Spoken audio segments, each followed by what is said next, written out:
Years had gone by since God's promise to Abram, yet Sarai's tent remained silent. No cry of a newborn child, no sign of the promised heir.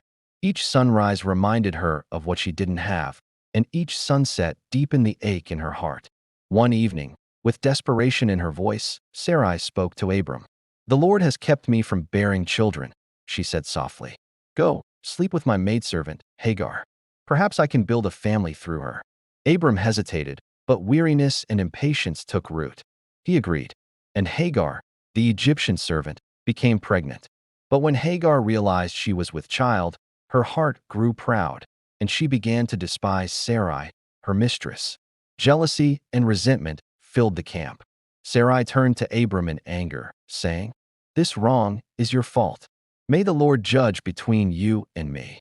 Abram sighed, weary from the conflict, and said, "Your servant is in your hands. Do with her whatever you think best." And Sarai dealt harshly with Hagar. The once proud servant became broken and fled into the wilderness. She walked for miles beneath the scorching sun, tears mixing with dust, alone, rejected, carrying a child she didn't ask for. But in her loneliness, someone was watching.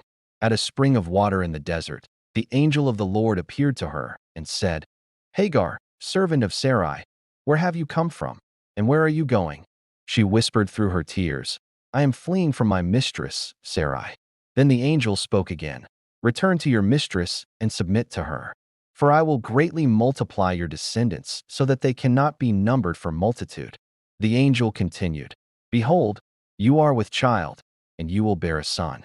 You shall call his name Ishmael, for the Lord has heard your affliction. He will be strong, a wild man, free among men, and his hand will be against others, and theirs against him."